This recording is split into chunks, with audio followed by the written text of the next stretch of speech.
Hello, welcome back to my channel. In this video, I'm going to talk about how to live abroad, specifically in China, just because that's my only experience. I've been able to travel to a few different countries in the last few years, but I've only ever actually lived in China and stayed long term. Some of the ways to get yourself abroad are teaching English or teaching something else, maybe. It depends on what you specialize in. Going to college abroad, or finding an internship. I know more about the first two things, but the last one I just know about because of a friend of mine started his travels abroad by doing an internship right out of high school. So first I'm going to start with teaching English. Teaching English is a very simple way to getting yourself abroad because most countries have some requirements for getting a work visa. You must be able to provide something that the local people are unable to provide. You must have a bachelor's degree, and there's a few other requirements, but it kind of really narrows down your opportunities. Teaching English is something that people from English as a first language countries can do very easily, just because abroad they really prioritize learning English because they believe it's a big business step forward in their career. It's really easy to get into teaching English abroad because most foreign countries that don't speak English as a first language have a big English learning system, and they need a lot of English as a first language people to help with their accents. Even from my experience learning a different language, having a teacher who speaks it as a first language really helps kind of fill in the seams. What it's like teaching English. Teaching English, in my opinion, is a very easy job to start on, but there's a lot of room for growth.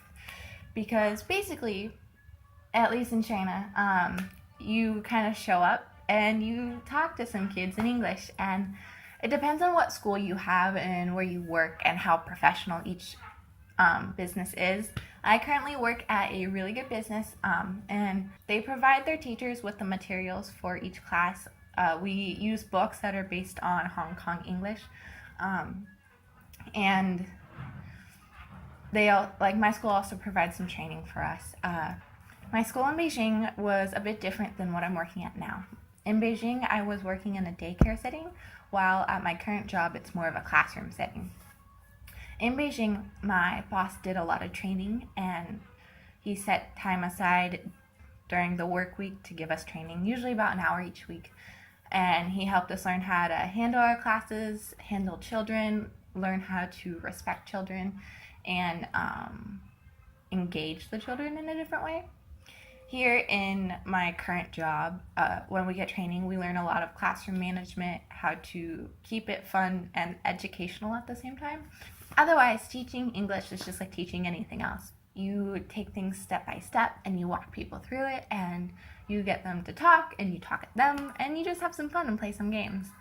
The important thing with teaching English is being a patient person, because especially working with kids, it takes a lot of patience.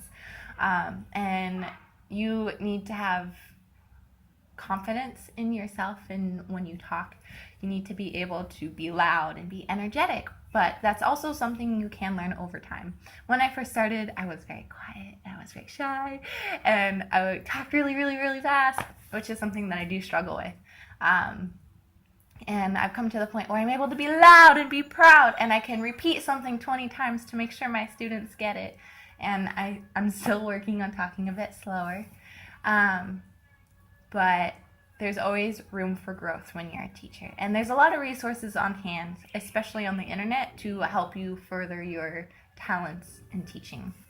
Some countries that you might be interested in teaching English in are Japan, South Korea, China, and I believe Vietnam. I have some relatives, I think, in Vietnam, and I also have a friend there, or I'm not sure if she's still there, but the last I heard from her, she was. Japan is a little bit expensive, but it's a really interesting experience. From what I've heard, in Japan, they work you really hard, but they pay you really well, and their quality of living is a bit better.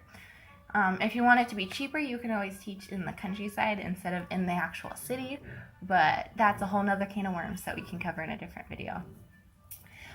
So in South Korea, I believe it's kind of the middle point between China and Japan. I traveled to South Korea last March and I was there for about 4 days, and it was a really good experience, but I didn't get to do a whole lot. I don't know a lot about South Korea either. My friend who lives here now, he lived in Japan for a long time and in South Korea for a little while. There are, of course, other places like Spain and maybe Italy. I just haven't had any experiences on that side of the world because most of my knowledge is here in Asia. I've done more research on living in Asia than I have in Europe and Spain, but it is something that I'm thinking about pursuing later after my adventures here in Asia. College. An easy way to live abroad, a very easy way to live abroad, is going to college. The only problem is if you hate taking classes, hate going to school, that might not be the path for you. But if you don't mind taking classes, if you don't mind learning a new language, then it is a great opportunity. It's something that I'm doing now, and it's a bit stressful and it can be really hard at times, but I am so glad that I get the chance to get an education past high school because from my experience, college abroad typically is a lot cheaper than college in America. A lot of people I know, most people I know have student loans, and because I'm going to college abroad, I don't have student loans. My school lent me money this year, but my tuition for 1 year of college is 10,000 RMB for 1 year, and currently that's about like 1,200 or so. So it's very cheap and it's a whole year. What I do is I just pay 1,000 RMB a month back to my school, which is about $120. So I pay $120 a month to get a college education and live abroad. I mean, it's not very expensive. A lot of countries offer really good international college options. I know a lot of European, Scandinavian countries offer nearly no cost for tuition, which is really awesome. I will include some links in the description for some research you can do on your own about which countries offer what, which ones are good for what reasons, and some other international colleges that are really good options. The other really great thing about going to college abroad is I feel like as an international student, it can be a little bit easier to get a scholarship. It just depends on what you're looking for. I currently don't have a scholarship, but most of my friends at the college, the international students, are on scholarships. I'm not sure if any of them aren't. So that's always a good way to not pay anything at all for tuition. A lot of countries also have a lower cost of living than at least in the US. And from what I know, which is a very small amount for other countries, you can work for 20 hours a week in addition to going to college. If you're on a student visa, at least in China, you're allowed to work 20 hours a week, which helps give you some spending money. And I'm not sure if that's limited to like you can work at a grocery store or not, because I feel like I've heard that that's a thing. But a good way to make some extra money is by teaching while you're going to college. A lot of colleges have English courses, and so you don't have to worry about learning a whole different language.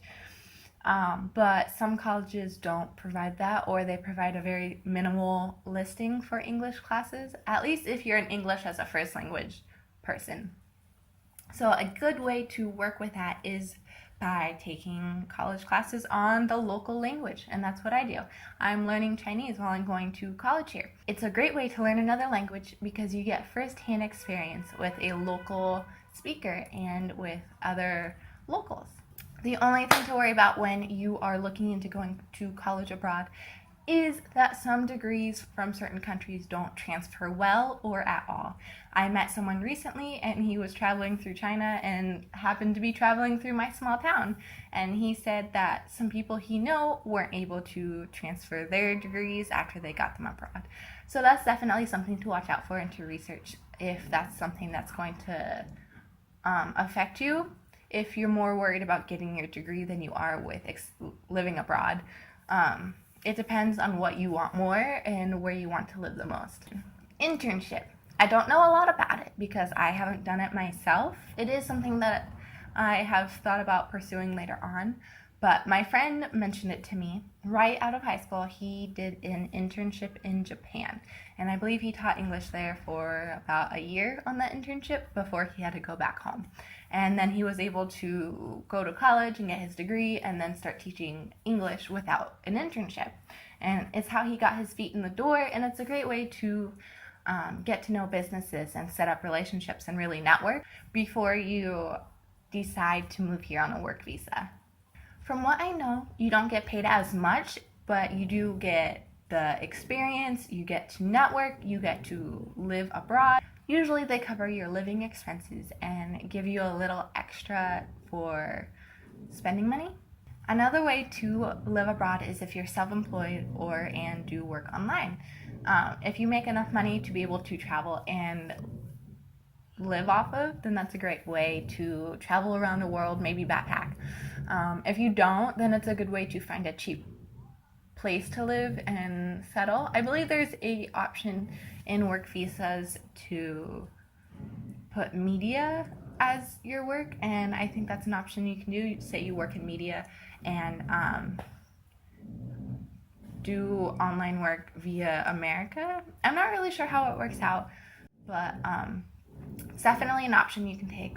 Some of the options for that are transcribing, writing, editing, graphic design, consultation, and video editing, video production. Personally, I have experience with transcribing. I don't make enough to live off of currently because I don't have the time for that, but it's definitely a good option to make a passive income. And if you really put your time and effort into it, it's a good way to make a living off of. That is also something I'm going to cover in a different video. But for now, these are your options. So you have teaching English, going to college, an internship, and self-employment. I'm sure there's lots of other routes you can take to living abroad. I don't currently know any, but if you do, please leave a comment below and I can update this list a little bit.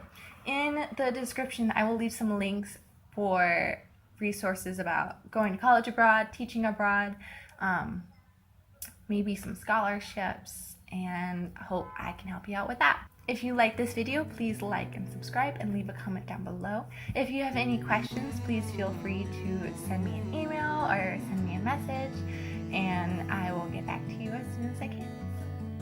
Bye.